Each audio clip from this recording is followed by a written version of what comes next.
Soma's baking and cooking এ আপনাদের সবাইকে স্বাগত জানিয়ে আজ আবার আরেকটা নতুন ভিডিও শুরু করছি। চলুন আজ আপনাদের সাথে একটা মাছের রেসিপি শেয়ার করি। তাহলে ভিডিওটা শুরু করা যাক। ভেটকি পোস্ত বানানোর জন্য এখানে 4 পিস ভেটকি মাছ নিয়েছি। সামান্য পরিমাণ একটু নুন ছড়িয়ে দিচ্ছি, অল্প একটু হলুদ দিয়ে দিচ্ছি। নুন আর হলুদ দিয়ে মাছটাকে মাখিয়ে নিচ্ছি।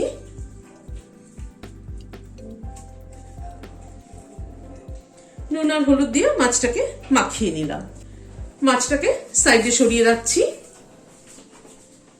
এখানে একটা বাটি নিলাম, এখানে 2 চামচ পোস্ত নিলাম, 4 চামচের উঁচু উঁচু 2 চামচ। পোস্তটাকে একটু গরম জলে ভিজিয়ে দিচ্ছি। হাতে সময় না থাকলে তাড়াতাড়ি বাটার সুবিধার জন্য একটু গরম জলে ভিজিয়ে দিলে বাটতে সুবিধা হয়। মিনিট 5-7 পোস্তটা ভিজিয়ে রেখেছিলাম, তারপর ছেঁকে নিয়ে নিলাম। পোস্তটা আজকে আমি শিলনোড়ায় বাটবো। 2 কাঁচা লঙ্কা দিয়ে দিলাম পোস্তটার সাথে, আর এখানে 5 কোয়া রসুন দিয়ে দিলাম।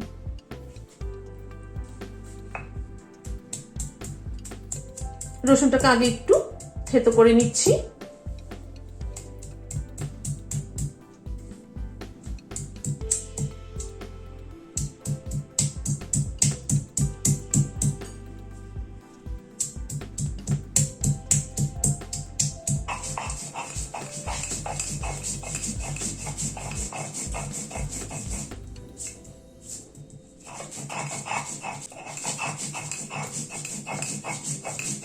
আগেকার দিনে আমাদের মা দিদিমারা কিন্তু এভাবে বেটেই রান্না করতো, তাতে কিন্তু টেস্ট কিন্তু একদম আলাদা হতো।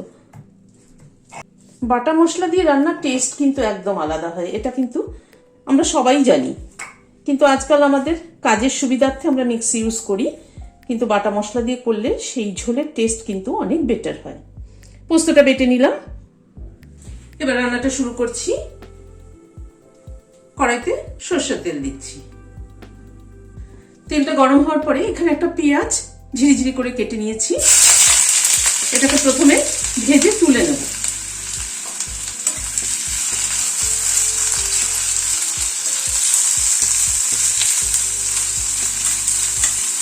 গ্যাসের ফ্লেমটাকে হাই করে দিয়ে পেঁয়াজটাকে ভেজে নেব, পেঁয়াজের বেরেস্তা বানিয়ে নেব। বেরেস্তা করার সময় প্রথমে গ্যাসের ফ্লেমটাকে হাই করে দিয়ে পেঁয়াজটাকে ভাজতে হবে। পেঁয়াজটা যখন হালকা ব্রাউন কালার চলে আসবে তখন কিন্তু গ্যাসের ফ্লেমটাকে কমিয়ে দিতে হবে। আমি গ্যাসের ফ্লেমটাকে এখন কমিয়ে দিলাম, তা না হয়তো বেরেস্তা কিন্তু পুড়ে যাবে, আর পুড়ে গেলে পরে খেতে কিন্তু তেতো লাগবে। এবার আমি পেঁয়াজটাকে তুলে নিচ্ছি। একটু তেলটা ঝরিয়ে নিয়ে এরকম কড়াইয়ের সাইডে নিয়ে চেপে তেলটা ঝরিয়ে নিয়ে পেঁয়াজটাকে তুলে নিচ্ছি। পেঁয়াজটাকে তুলে নিলাম ভেজে। এবার ওই তেলে মাছটা ভেজে নিচ্ছি।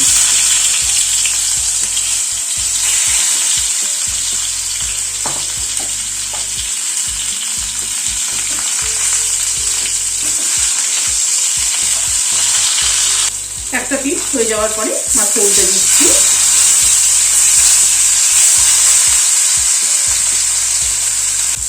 মাছটা 2 পিঠি ভাজা হয়ে গেল, তুলে নিচ্ছি।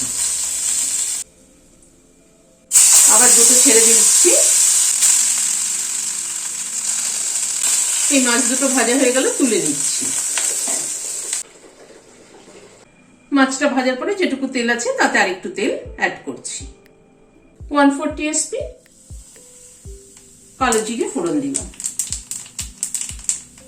গ্যাসের ফ্লেমটাকে কমিয়ে ফোড়নটা একটু ক্র্যাক করা অবধি অপেক্ষা করব। এখানে একটা পেঁয়াজ কুচি করে নিয়েছি, সেটা দিয়ে দিলাম।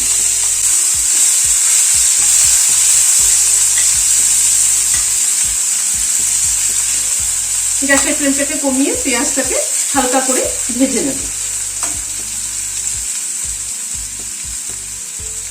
গ্যাসের ফ্লেমটাকে কমিয়ে পেঁয়াজটাকে হালকা করে ভেজে নিলাম। পেঁয়াজটা দেখবেন গ্যাসের ফ্লেমটাকে কমিয়ে যদি ধীরে ধীরে ভাজা হয় তাহলে কিন্তু পেঁয়াজটা ভাজাটাও ভালো হয় আর পেঁয়াজটা কুক হয়ে যায় তাড়াতাড়ি। সামান্য পরিমাণ একটু হলুদ দিলাম।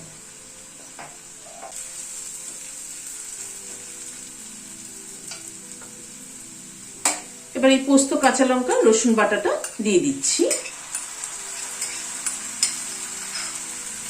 বাটিটা ধুয়ে একটু জল অ্যাড করছি।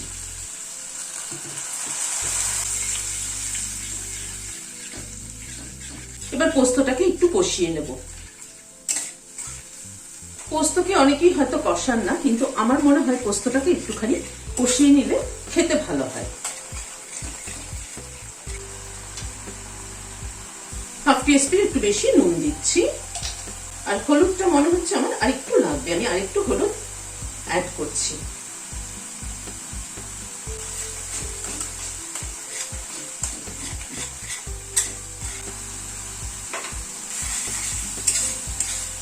পোস্তটা থেকে দেখুন আস্তে আস্তে কিন্তু তেল ছাড়ছে। পোস্তটা থেকে যেই তেল ছাড়ছে বুঝতে হবে পোস্তটা কষানো হয়ে গেছে। এবার একটু গরম জল অ্যাড করব।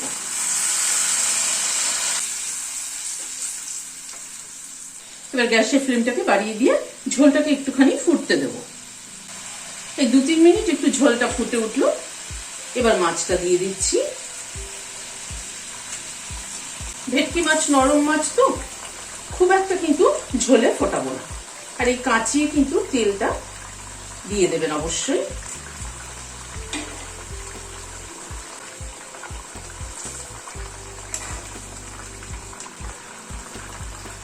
এই 2 মিনিট একটু মাছটা ঝোলের সাথে ফুটলো, এবার দুটো কাঁচা লঙ্কার মাথাটা চিড়ে দিয়ে দিচ্ছি, আর একটু কাঁচা সরষের তেল অ্যাড করছি।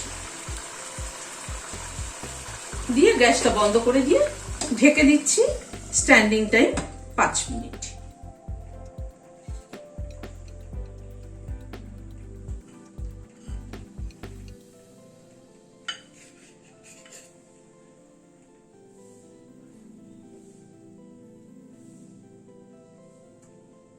পেঁয়াজ ভাজাটা উপর দিয়ে ছড়িয়ে দিলাম।